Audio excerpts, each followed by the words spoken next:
Kryptonite desires set my heart afire. Heart on fire. Hey y'all, Mama here. Rick from British Columbia, Canada, asked a question about physical limitations and BDSM play. Basically, a lot of what it is that we do requires physicality. Can you still play when there are physical limitations? Short answer, absolutely.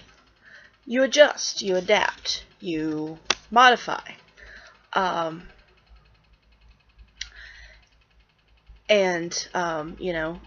You take breaks, or you do different positions than you would normally if the person were fully functioning and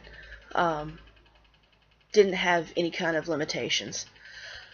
I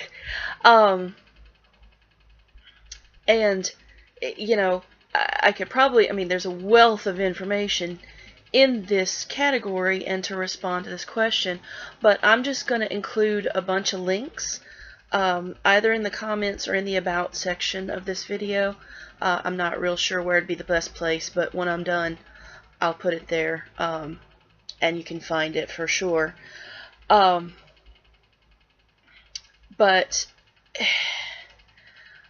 what I do want to stress is, as a top or as a bottom, when you go to play, know your limitations, and for heaven's sakes, be honest with yourself and with your partner about them, because there are things that your partner really needs to know before you play.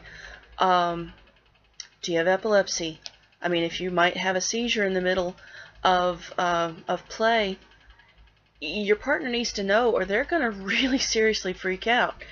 A lot of people have grand mal seizures and don't need a trip to the ER. But if somebody I was playing with started having a seizure, I'd be on the phone to 911 right away, and they might be fine in a few minutes after the seizure stops and they have time to kind of come back to themselves. Mama does actually have some experience with people with petit mal and grand mal seizures, so at least I know they need a little while to sort of come back to themselves afterwards. You don't want to give a bottom chocolate for aftercare if they may be diabetic. You don't want to do anything that's going to make their blood sugar spike and then possibly cause them some bad problems on down the line. And there's no way a top could possibly educate themselves about every eventuality. Best thing is, if you're in a relationship with a person with limitations, certainly educate yourself about those specific limitations and limitations that could crop up down the line if they have like a chronic disease that could eventually lead to muscle paralysis or increasing problems on down the line. Then that's something that you need to know could happen and kind of look for signs of it, because the bottom may not always realize what's happening in that sort of situation.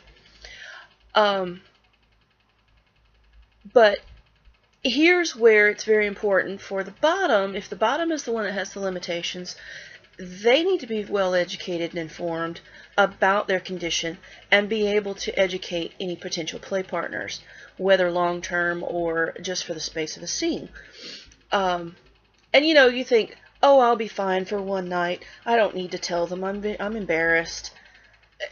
That's BS. I'm sorry, because anything could go wrong in a scene, and you could be incapacitated and not be able to express what's going on. And, the dungeon monitors and or the top might be clueless about what's going on. So, it's important to be honest about your limitations with yourself and with your partner, and to educate your partner about things that could happen during the scene and things to adjust for. I mean, and again, tops can't possibly think of every possible scenario, so it's the bottom's job to sort of let them know what's, okay, I have diabetic neuropathy, so you wouldn't want to do bastinado in that case, because you don't want to strike the feet where there's possibly either limited sensation or, in some cases, increased sensation and very unpleasant sensation. A lot of people that I know with diabetic neuropathy can't feel anything in their feet, whereas others experience a pins and needles sort of sensation almost all the time. In either case, you wouldn't want to strike the feet or the legs. You wouldn't want to suspend anyone with muscle, joint, or nerve damage. You don't want to use electricity on a person with a pacemaker.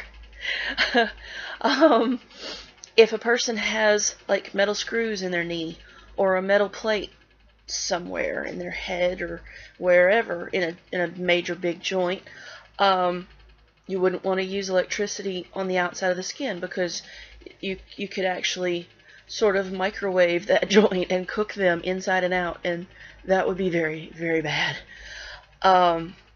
There's just a lot that could come up, and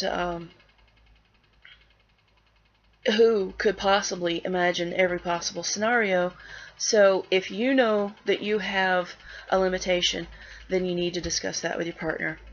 And here I've said I wasn't going to say a whole lot, and I've gone over 7 minutes already. I will definitely get that list of links below for you.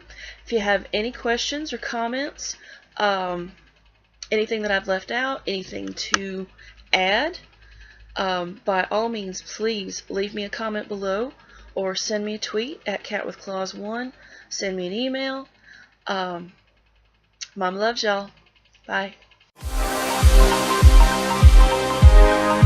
Heart on fire.